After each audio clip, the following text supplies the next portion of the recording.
퇴근길 차 안에서 나는 한숨을 깊게 내쉬었다.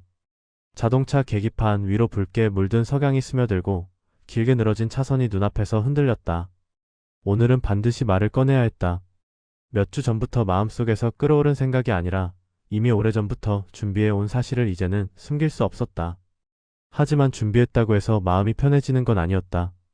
심장은 요동치고 온몸은 불안으로 가득했다. 집 근처 골목길을 지나면서 나는 계속 생각했다. 아내와의 결혼 생활은 겉으로 보기엔 평온했다.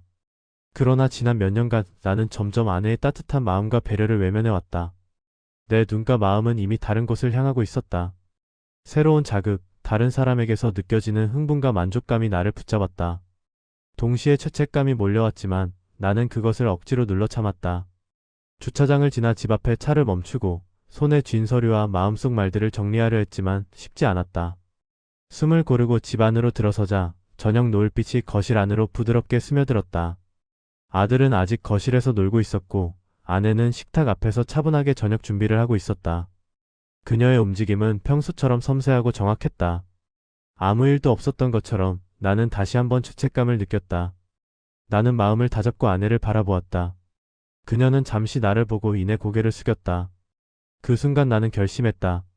오늘 말하지 않으면 내 마음속 비밀이 더욱 깊이 뿌리내릴 것이었다. 나 다른 여자가 생겼어. 이혼해줘.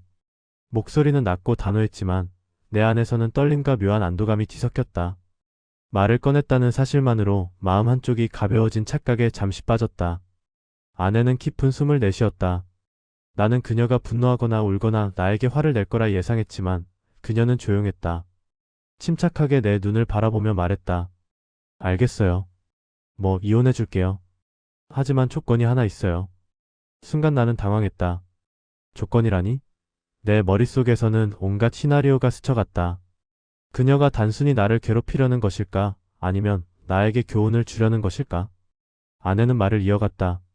우리 아들이 갑작스러운 이별로 상처받게 할 순 없잖아요. 그러니 딱 한 달 동안만 매일 잠들기 전에 나를 안아서 침실까지 옮겨줘요. 그 기간이 지나면 그때 이혼 절차를 밝히기로 해요. 나는 잠시 멍해졌다. 하루하루 그녀를 안아야 한다니. 생각만 해도 부담스러웠다. 그러나 아들의 얼굴이 떠올랐다. 아이의 순수한 웃음, 아내와 아이가 함께하는 평화로운 저녁, 아직 아무것도 모르는 눈망울. 그 생각에 나는 결국 고개를 끄덕였다. 알겠어, 일단은. 내 마음은 복잡했다. 참 바보 같은 조건이라 생각했다. 그러나 아들을 위해서는 잠시 내 마음을 억누를 수밖에 없었다. 나는 마음속으로 자기 합리화를 시작했다. 한 달만 참으면 되겠지. 그 후엔 내 마음대로 할 수 있어. 그 생각이 얼마나 이기적인지 그때는 깨닫지 못했다. 첫날 아내를 팔에 안아 올리자 아이의 얼굴이 밝게 빛났다. 아빠가 엄마를 안았다. 환호성을 지르는 아이의 모습에 나는 잠시 죄책감과 불안감을 잊었다. 그러나 아내의 체온, 몸의 가벼움, 창백한 얼굴이 내 시선을 계속 잡아끌었다. 나는 그것이 무엇 때문인지 이해하지 못한 채 하루를 마무리했다. 오늘의 나는 여전히 자기 합리화 중이다. 그러나 마음 깊숙이 나는 이미 한 가지 사실을 느끼기 시작했다. 단순히 아내와 아들의 일상을 유지하는 것이 아니라 내 인생에서 진짜 소중한 것이 무엇인지 조금씩 눈앞에 나타나고 있다는 것을. 집 안으로 들어서면서 나는 잠시 멈춰 서서 숨을 고르며 아내를 바라보았다. 그녀는 여전히 차분하게 저녁 준비를 하고 있었고 아이는 장난감을 손에 쥐고 바닥을 기어 다녔다. 내 머릿속은 혼란과 긴장, 죄책감으로 가득했지만 그 모든 감정을 억누르며 나는 마음속으로 계산을 시작했다. 한 달만 버티면 되는 것이다. 그 한 달 동안은 아내를 안고 침실까지 데려다주고 아이에게 상처를 주지 않고. 그리고 나서 나는 마음대로 내 인생을 결정할 수 있다. 알겠어요. 일단 한 달만. 내 목소리는 조심스러웠지만 내 안에서는 이미 승리의 쾌감이 스며들고 있었다. 조건을 들어준다고 해서 내가 패배한 것은 아니었다. 나는 내 방식대로 상황을 통제하고 있다고 생각했다. 그리고 마음 한쪽에서는 아내가 내 조건을 받아들이며 눈치를 보는 모습을 보며 안심했다. 그녀는 평온한 표정으로 나를 바라보았지만 그 눈빛 속에 감춰진 감정까지 읽어내지는 못했다. 나는 팔에 힘을 주며 아내를 들어 올렸다. 처음에는 어색하고 낯설었다. 몸이 무겁다는 생각보다는 이상하게도 손끝에 전해지는 그녀의 체온이 나를 긴장시켰다. 아이는 바닥에서 뛰어나오며 아빠, 엄마 하고 외쳤다. 그 모습을 보면서 나는 내 안의 죄책감을 잠시나마 잊었다. 아이의 순수한 웃음과 행복이 내 마음속 일부를 덮어주고 있었다. 그러나 동시에 마음 한켠에서는 조용히 불안이 스며들었다. 나는 이것이 과연 단순한 한 달 조건만으로 해결될 문제일까? 의문을 가지기 시작했다. 그날 밤 침실로 그녀를 안아올리며 나는 자기 합리화의 고삐를 더욱 단단히 조였다. 이 모든 건 아들을 위해서야. 내 마음이 어디로 향하든 지금은 아들을 지켜야 한다. 하지만 그 말이 사실일까? 내 안에서는 내 연녀의 얼굴이 떠올랐고 그녀와 나누었던 대화와 계획이 머릿속에서 맴돌았다. 나는 아내에게 집중하기보다는 내 마음속에서 끊임없이 내 연녀와의 관계를 저울질하고 있었다. 이런 자기 합리화는 나에게 안도감을 주었다. 아내가 나를 이해하고 있다는 착각, 한 달이라는 제한 시간이 있다는 사실, 모든 것을 통제하고 있다는 생각은 내 마음을 일시적으로 편안하게 만들었다. 나는 스스로를 가족을 위한 희생을 하는 남편이라고 여겼지만 실상은 내 욕망과 편의를 합리화하며 죄책감을 잠시 덮은 것뿐이었다. 며칠이 지나면서 나는 점점 혼란스러움을 느꼈다. 아내를 안아올리는 순간 그녀가 전보다 가볍게 느껴졌고 얼굴은 창백하고 미묘하게 야위어 있었다. 그럼에도 나는 그 변화를 외면했다. 나는 스트레스 때문이겠지. 오늘은 피곤했을 거야 라며 자기 합리화를 반복했다. 하지만 몸의 변화와 침묵, 그녀의 눈빛이 내 마음을 조용히 찌르기 시작했다. 그때마다 나는 내 연약함을 인정하지 않고 내 연녀를 떠올리며 마음을 달랬다. 한 달 후면 내 마음대로 될 거야.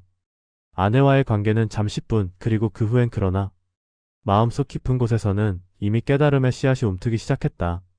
아내의 무한한 배려와 인내, 나를 향한 믿음과 사랑이 나의 자기 합리화 장막을 조금씩 찢고 있었다. 그날 밤 나는 거울 속 내 얼굴을 바라보았다.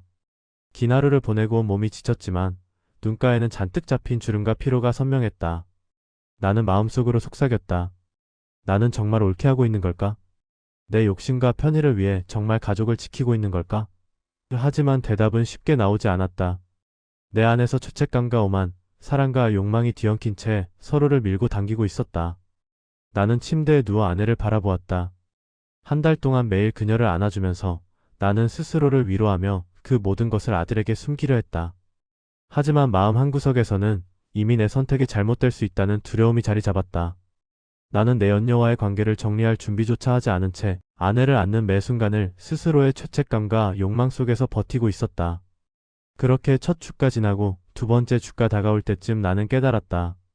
단순히 아내를 안아주는 것 이상의 것이 필요하다는 것을.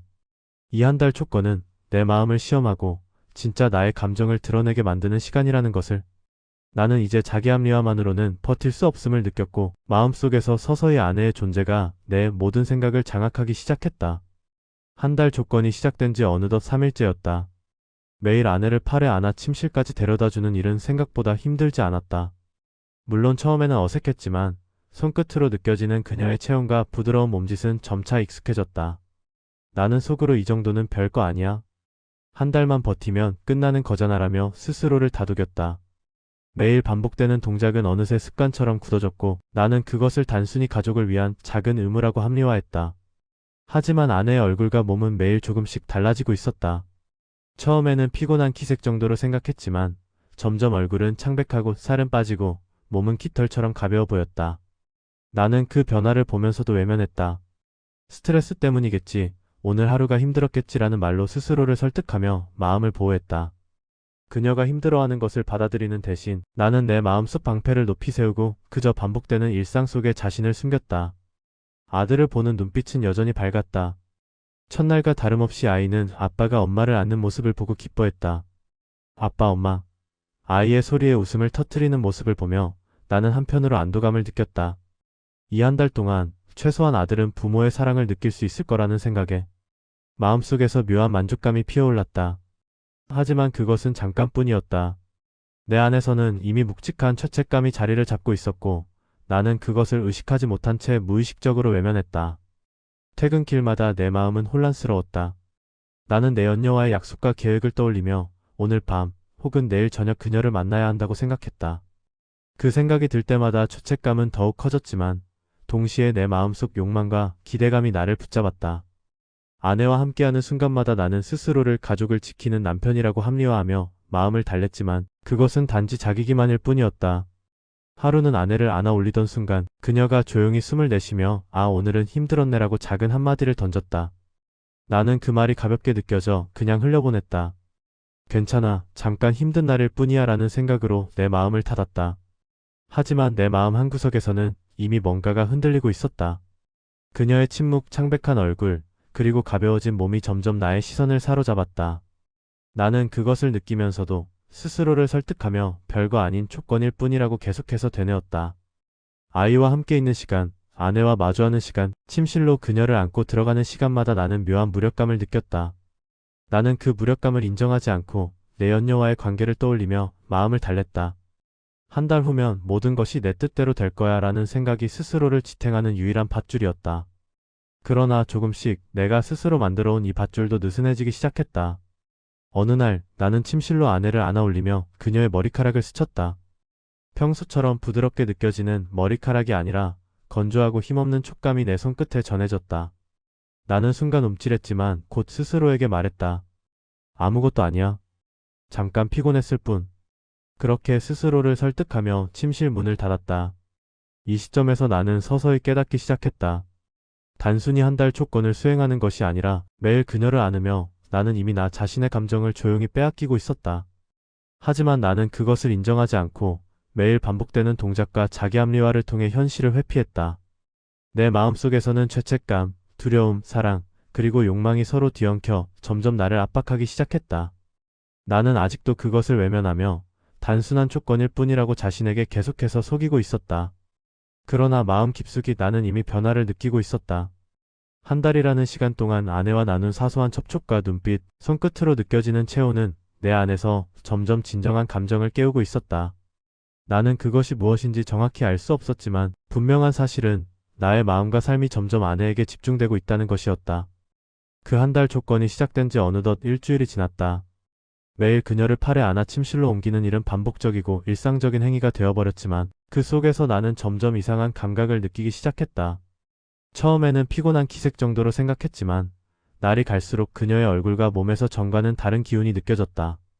얼굴은 창백했고 눈가에는 미세한 잔주름이 더 진하게 남았다. 몸은 전보다 가볍게 느껴졌고 손끝으로 전해지는 체온마저 묘하게 싸늘했다. 처음에는 그 변화를 외면하려 했다. 오늘은 피곤했을 뿐이야. 스트레스 때문이겠지라는 자기 합리화를 반복하며 마음을 달랬다. 하지만 팔에 안아 올릴 때마다 전해지는 그 가벼움과 침묵은 내 마음을 점점 짓눌렀다. 나는 그것이 무엇 때문인지 이해하지 못하면서도 의식적으로 시선을 피하고 생각을 다른 곳으로 돌렸다. 내 연녀와 나누었던 대화, 앞으로 계획할 만남, 그리고 마음속으로 꾸민 미래의 나 자신. 그 모든 것이 잠시나마 마음에 안정을 주었다. 그날 저녁 아들은 여전히 밝게 웃으며 아빠, 엄마 하고 소리쳤다. 나는 아이를 바라보며 마음 한구석에서 안도감을 느꼈다. 최소한 아들은 부모의 사랑을 느끼고 있다는 사실이 나를 일시적으로 위로했다. 하지만 그 평온함도 오래가지 않았다. 아내의 눈빛, 침묵, 그리고 몸에서 느껴지는 가벼움은 나를 계속 압박했다. 나는 그것을 직시하지 않고 단순히 조건을 지키는 일일 뿐이라며 스스로를 설득했다. 퇴근길에도 마음은 편치 않았다. 내 연녀의 얼굴이 머릿속에서 떠나지 않았고 저녁마다 그녀를 만나야 한다는 생각이 죄책감과 기대를 동시에 불러일으켰다. 그러나 아내를 안는 매 순간 나는 점점 마음속에서 그녀에게 집중하고 있었다. 손끝에서 전해지는 체온, 부드러운 머리카락, 그리고 미세하게 떨리는 숨결이 내 심장을 조용히 쥐어짜는 느낌이었다. 나는 그것이 무엇인지 정확히 인식하지 못하면서도 그 힘을 느꼈다. 하루는 아내를 안아 올리던 중 그녀가 조용히 숨을 내쉬며 말했다. 오늘은 좀 힘든 날이었네. 나는 순간 움찔했지만 곧 스스로를 다잡았다. 괜찮아, 별일 아니야 라는 생각으로 내 마음을 닫았다. 그러나 그 순간 나는 내 몸과 마음이 이미 흔들리고 있음을 깨달았다. 단순한 조건을 수행하고 있다는 생각은 점점 설득력을 잃고 내 마음속 깊은 곳에서는 죄책감과 미안함, 그리고 알 수 없는 감정이 점점 커져만 갔다. 아이를 재운 후 나는 거실에 앉아 한숨을 내쉬었다. 오늘도 아내를 팔에 안고 침실로 옮겼지만 내 마음속에서는 미묘한 변화가 일어나고 있었다. 처음에는 자기 합리화와 마음속 욕망으로 버텼지만 이제는 그 방패마저 흔들리기 시작했다. 그녀의 체온, 그녀의 숨결, 그녀의 존재가 내 마음 깊숙이 파고들고 있었다. 내 안에서 깨달음과 혼란이 뒤섞였다. 나는 내 연녀와의 미래를 계획하며 마음을 달래려 했지만 아내를 안는 순간마다 그 모든 생각이 흐려졌다. 그녀의 눈빛, 가벼워진 몸, 조용한 숨소리. 그 모든 것이 내 마음을 사로잡았다. 나는 그제서야 지난 몇 년간 외면해왔던 아내의 존재, 그리고 그녀가 매일 보여준 무한한 배려와 사랑을 인식하기 시작했다. 나는 내 마음속에서 스스로를 설득했다. 한 달 후면 모든 것이 해결될 거야. 잠시만 버티면 돼. 하지만 그 생각마저 점점 흔들렸다. 아내와 매일 마주하는 순간 나는 점점 내 감정을 억누를 수 없게 되었다. 그녀의 눈빛과 몸짓이 내 마음 깊은 곳을 찌르고 나는 그것을 피할 수 없었다. 그날 밤 나는 침대에 앉아 천장을 바라보았다. 아내는 이미 잠들어 있었고 창밖에는 희미한 달빛이 들어왔다. 나는 마음속으로 속삭였다. 이 한 달 단순히 조건을 수행하는 것일까? 아니면 내 마음을 깨닫게 하는 시간일까? 스스로에게 질문했지만 대답은 없었다. 다만 분명한 것은 내 마음이 이미 아내에게 조금씩 돌아가기 시작했다는 사실이었다. 한 달 조건이 시작된 지 어느덧 10일째였다. 매일 그녀를 팔에 안아 침실로 옮기는 일은 이미 루틴이 되었지만 반복될수록 내 마음속 불편함은 점점 커져만 갔다. 처음에는 단순히 한 달만 버티면 되는 거야 라는 자기 합리화로 스스로를 설득했지만 지금은 그 말조차 힘을 잃고 있었다. 아내를 들어 올릴 때마다 느껴지는 그녀의 가벼움과 창백함은 단순한 피로나 스트레스가 아님을 알겠다. 나는 스스로를 속이며 잠시뿐이야, 그냥 조건일 뿐이야 라며 마음을 다들여 애썼지만 몸과 마음은 이미 그것을 거부하고 있었다. 퇴근길 차 안에서 나는 창밖을 바라보며 생각했다. 오늘도 아내를 안아 침실로 옮기는 순간 그녀의 눈빛이 나를 향해 흔들리는 것을 느꼈다. 단순히 한 달만 버티면 내 계획대로 모든 것이 진행될 것이라는 생각은 점점 무너지기 시작했다. 마음속 깊이 자리한 죄책감이 손끝을 타고 올라와 심장을 조여왔다. 나는 내 연녀를 떠올리며 마음을 달래려 했지만 아내를 팔에 안는 순간마다 그 모든 생각은 흐려졌다. 그날 밤 나는 거실에 앉아 텔레비전을 켰지만 뉴스 소리도 광고도 들리지 않았다. 머릿속은 온통 아내의 얼굴과 몸짓으로 가득 찼다. 아내의 눈가에 잡힌 잔주름, 살짝 창백한 볼, 손끝으로 느껴지는 싸늘한 체온이 내 심장을 깊이 찔렀다. 나는 숨을 고르며 마음속으로 속삭였다. 괜찮아, 그냥 조건일 뿐이야. 한 달만 견디면 돼. 하지만 그 말은 스스로를 위로하는 허공의 메아리에 불과했다. 아이 방에서 웃음소리가 들려왔다. 나는 그 소리를 듣고 잠시 안도의 숨을 내쉬었다. 아들은 여전히 아빠와 엄마의 사랑을 느끼고 있을 거라는 생각에 나는 내 마음을 조금 진정시키려 했다. 하지만 동시에 마음속 깊은 곳에서는 아내가 점점 나에게 의존하며 힘겨워하고 있다는 사실이 짓눌러 왔다. 나는 그것을 직시하지 않고 눈을 돌려 내 연녀와의 관계를 상상하며 마음을 달랬다. 그 짧은 순간 나는 마치 스스로를 속이고 있다는 사실조차 잊은 채 안도감을 느꼈다. 그러나 현실은 달랐다. 아내를 침실로 옮기고 나면 나는 매번 손끝에서 느껴지는 체온과 숨결에 압도되었다. 그녀의 몸이 점점 가벼워지는 것을 느낄 때마다 나는 심장이 쿵쿵 뛰며 알 수 없는 공포와 죄책감에 휩싸였다. 마음속에서는 자기 합리화가 갈기갈기 찢기고 있었고 나는 그것을 붙잡으려 애썼지만 이미 손에서 흘러나가는 모래처럼 느껴졌다. 오늘은 좀 힘들었네. 아내가 조용히 한마디를 던졌을 때 나는 순간 멈춰섰다. 목구멍이 막히는 기분, 숨이 차오르는 느낌, 모든 것이 나를 짓누르기 시작했다. 나는 다시 한번 스스로를 다잡았다. 괜찮아, 조건일 뿐이야. 한 달만 버티면 돼. 그러나 그 순간 내 마음속에서는 이미 변화가 일어나고 있었다. 아내에게 향하는 마음, 그리고 나 자신을 향한 부끄러움과 후회가 점점 나를 잠식했다. 밤이 깊어지고 아이가 잠든 후 나는 침실에 앉아 아내를 바라보았다. 팔에 안은 순간마다 전해지는 체온, 숨결, 손끝의 미세한 떨림. 그것들은 단순한 신체적 접촉이 아니었다. 나는 그 안에서 내 삶의 무게와 책임, 그리고 지금까지 외면해왔던 사랑의 깊이를 느꼈다. 나는 자기 합리화가 아닌 진정한 감정과 맞닥뜨리기 시작했다. 그날 밤 거실에 홀로 앉아 손으로 머리를 감싸며 나는 깨달았다. 한 달 조건이라는 것은 단순한 계약이 아니라 내 마음을 시험하는 시간이었다. 매일 반복되는 행동 속에서 나는 죄책감과 사랑, 두려움과 후회가 뒤엉킨 감정을 마주하고 있었다. 자기 합리화로는 더 이상 버틸 수 없었다. 나는 이미 마음속 깊이 아내에게 돌아가고 있었고 내 연약함과 잘못된 선택을 인정하지 않고는 숨 쉴 수 없는 상태가 되어 있었다. 한 달 조건이 시작된 지 보름이 지났다. 처음에는 단순한 조건 수행이라고 여겼던 일상이 이제는 내 존재 전체를 짓누르고 있었다. 매일 그녀를 팔에 안고 침실로 옮길 때마다 느껴지는 체온과 숨결은 이제 단순한 신체 접촉이 아니었다. 그것은 내 마음 깊은 곳을 파고드는 무거운 현실이었다. 아내가 점점 가벼워지고 창백해지고 힘없는 숨을 내쉬는 모습은 단순한 피로나 스트레스가 아닌 삶의 유한함과 고통을 드러내고 있었다. 나는 퇴근길 차 안에서도 그녀의 모습을 떠올리며 떨렸다. 시동소리, 엔진 진동, 지나가는 가로등 불빛 모두가 내 마음속 긴장을 더했다. 손을 쥐고 의자에 등을 붙이며 나는 스스로에게 중얼거렸다. 괜찮아, 한 달만 버티면 돼. 끝나면 다시 내 계획대로. 그러나 그네 계획이라는 말이 머릿속에서 점점 무색해지고 있었다. 내 마음속 깊은 곳에서는 이미 공포가 움틀기 시작했다.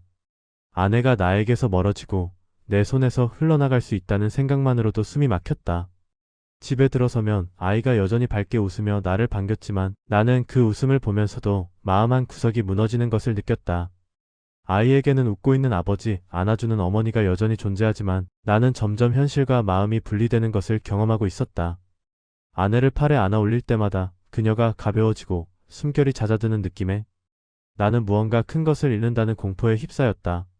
나는 그것을 의식적으로 외면하려 했지만 마음은 이미 나를 통제하지 않았다. 그날 저녁 아내의 눈빛이 유난히 침착하고 조용했다. 나는 그녀가 말 한마디 없이 내 팔에 안겨있는 모습을 보며 한 달 후 일어날 일들이 현실로 다가오는 것을 느꼈다. 단순히 조건을 수행하는 시간이라는 생각은 더 이상 나를 보호하지 못했다.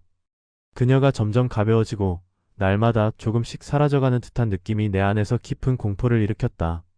나는 침실 문 앞에서 멈춰 서서 한숨을 내쉬었다. 팔에 안긴 그녀의 체온이 사라지면 나는 무엇을 붙잡고 살아야 할까? 마음속 깊은 곳에서 느껴지는 이 공포는 단순한 죄책감이나 후회와는 달랐다.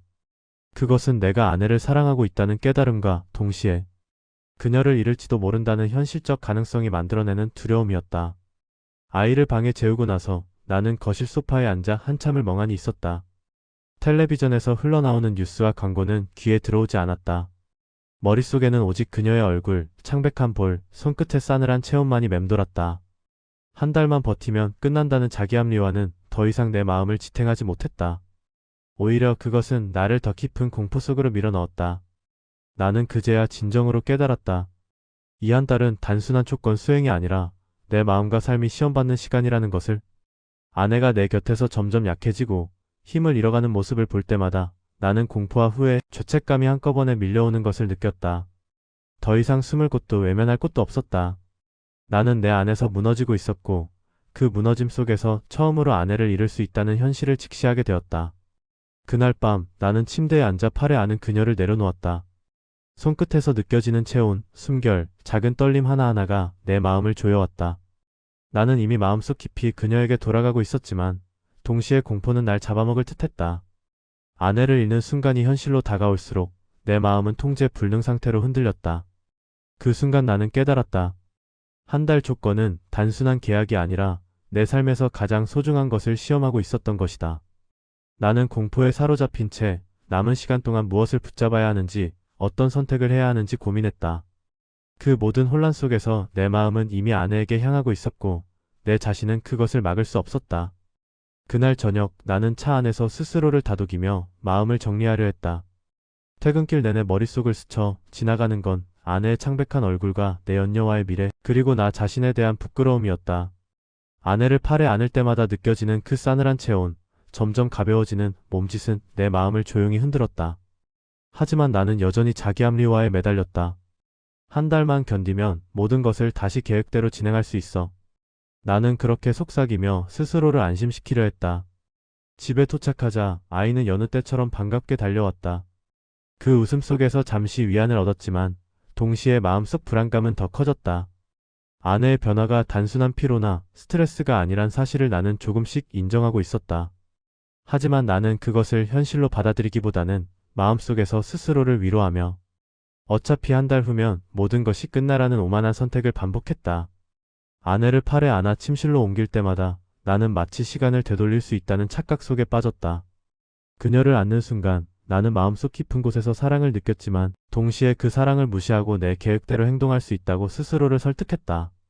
내 연녀와의 미래를 생각하며 마음을 달래는 순간 나는 다시금 오만한 착각에 빠졌다.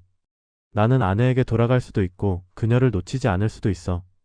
그리고 내 연녀와도 계속될 수 있어. 하지만 현실은 달랐다. 팔에 안긴 그녀의 체온과 숨결은 내 마음을 끊임없이 자극했다. 그녀의 가벼워진 몸, 창백한 얼굴, 조용한 눈빛 속에서 나는 자신이 얼마나 오만했는지 깨닫기 시작했다. 이 모든 것이 단순한 시험이라면 나는 이미 그 시험에 거의 실패하고 있었다. 내 마음속 공포와 죄책감은 날마다 커졌고, 그럼에도 나는 내 연녀와의 관계를 생각하며 스스로를 속이려 했다. 그날 밤 거실 소파에 앉아 아내가 잠든 모습을 바라보며 나는 혼란스러움을 느꼈다. 손끝으로 느껴지는 체온, 숨결, 머리카락의 부드러움, 그리고 조용히 고개를 돌린 눈빛까지 모든 것이 내 마음을 잠식했다. 나는 마음속으로 중얼거렸다.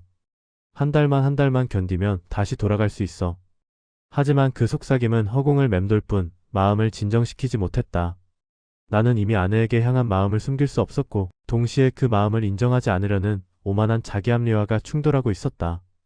아이를 방에 재우고 나서 나는 침실 문 앞에서 멈춰섰다. 팔에 안긴 아내의 몸이 여전히 가벼웠다. 숨결은 점점 잦아지고 눈꺼풀은 무겁게 내려앉았다. 그 순간 나는 처음으로 두려움을 느꼈다. 단순한 한 달 조건이 아니라 내 마음과 인생 전체가 시험받고 있다는 사실이 선명히 다가왔다.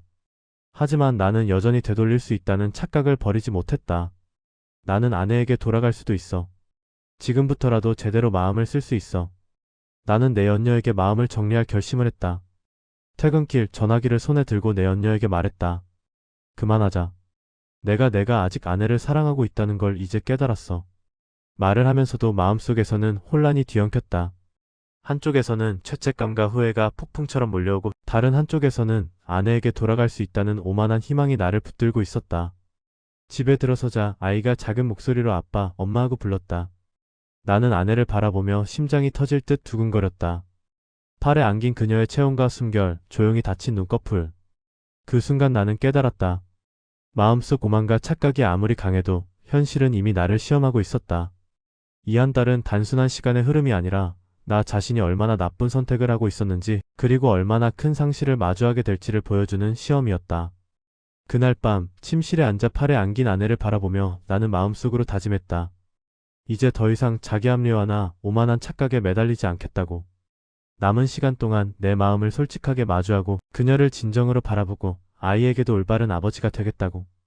하지만 동시에 공포와 죄책감은 여전히 나를 짓누르고 있었다. 마음속 깊은 곳에서 느껴지는 이 혼란과 두려움, 그리고 깨달음이 뒤섞인 감정은 이제 돌이킬 수 없는 시간 속으로 나를 끌어들이고 있었다. 그날 밤 집안은 깊은 침묵 속에 잠겨 있었다. 아이는 방 안에서 잠들어 있었고, 텔레비전 소리조차 거실의 공기 속에서 희미하게 울릴 뿐이었다.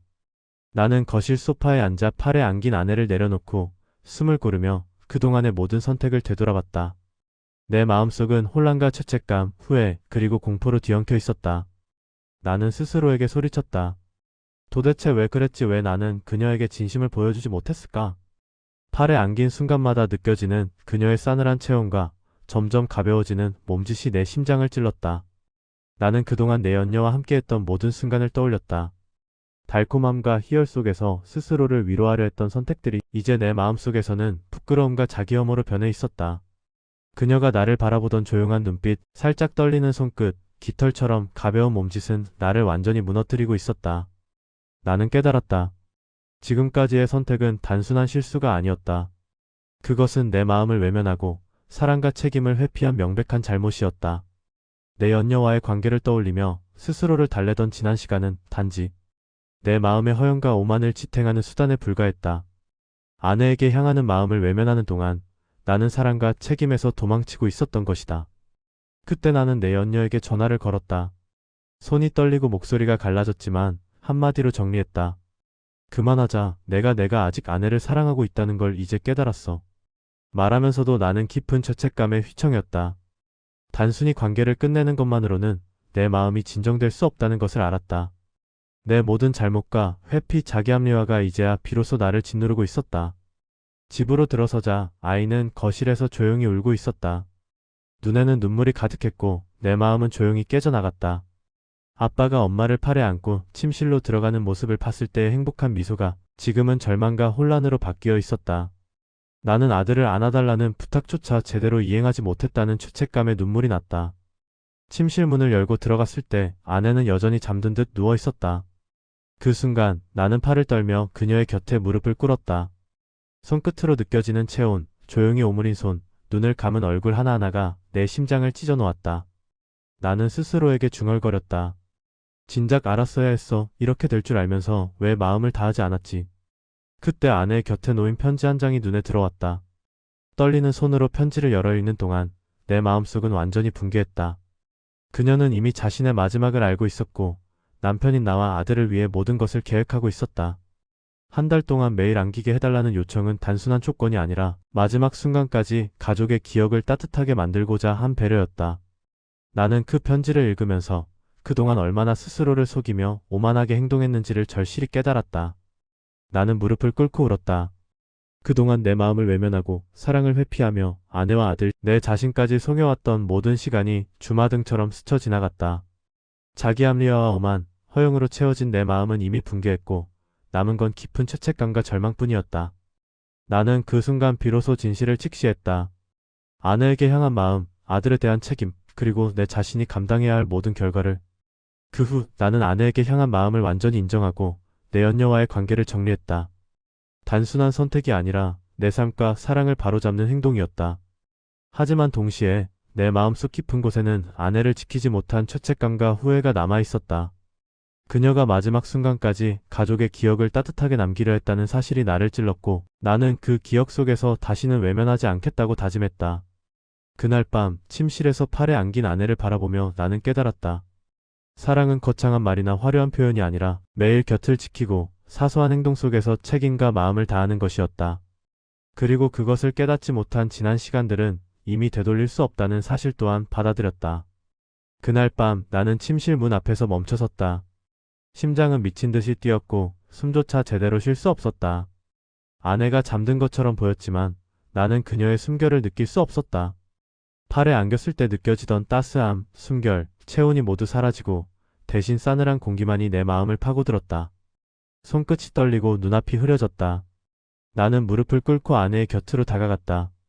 그제야 나는 진실을 마주했다. 그녀는 더 이상 살아있지 않았다.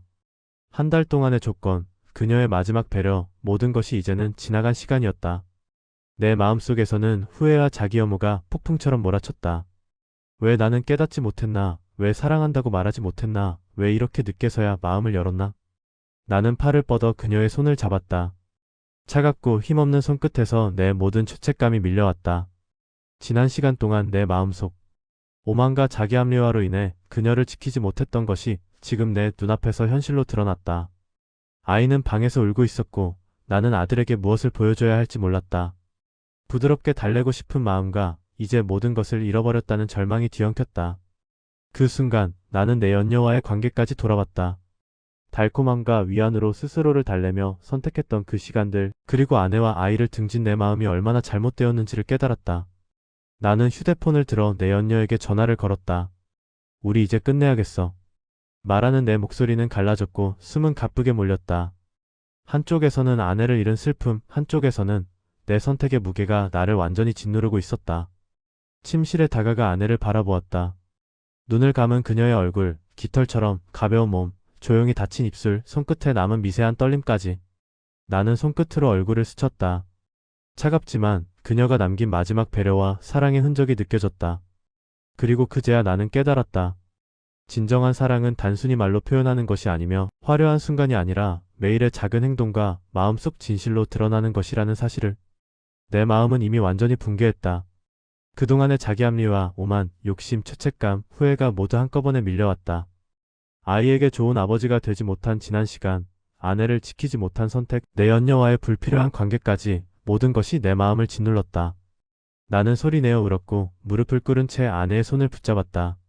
한 달 동안의 조건이 이제 끝났다는 사실, 그리고 그 기간 동안 내가 얼마나 스스로를 속였는지를 나는 똑똑히 느꼈다. 아내가 마지막 순간까지 가족의 따뜻한 기억을 위해 우리를 시험했다는 사실이 나를 죄책감으로 채웠다. 나는 그녀의 마지막 선물을 너무 늦게 깨달았다. 아이는 방에서 울고 있었지만 나는 손을 들어 아이를 부를 수 없었다. 내 마음은 이미 절망 속에 잠겨 있었고 그녀를 잃은 현실 앞에서 나는 아무것도 할 수 없었다. 눈물과 숨결이 섞인 그 순간 나는 스스로를 비참하게 느꼈다. 이 모든 선택과 행동, 오만과 자기합리화는 결국 나를 빈 껍데기처럼 만들었고 나는 그 속에서 무너졌다. 그 밤 나는 아내에게 더 이상 말을 걸 수 없었고 그저 곁에 무릎 꿇은 채 그녀의 마지막 체온을 기억하려 애썼다. 내 마음속 깊은 곳에서 후회와 자기 혐오가 폭발했고 나는 그동안 내 마음속에 쌓아두었던 모든 죄책감과 후회를 직면했다. 이제 남은 건 그녀가 남긴 마지막 배려와 내가 깨달은 진실뿐이었다. 그날 이후 집안은 이전과 전혀 달라졌다. 아내는 더 이상 내 옆에 없었고 그 부재는 공기처럼 집안 구석구석에 스며들어 있었다. 침실, 거실, 심지어 식탁 위까지 그녀의 흔적이 남아 있었지만 이제 그것들은 나에게 위안이 아니라 죄책감과 후회만을 남겼다.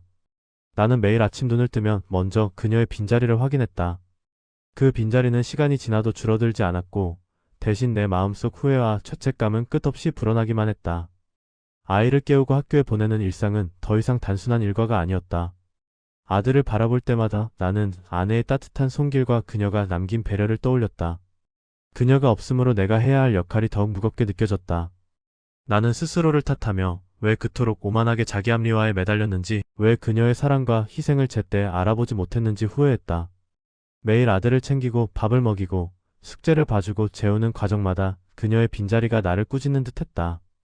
퇴근길에 나는 종종 차 안에서 혼자 있었다.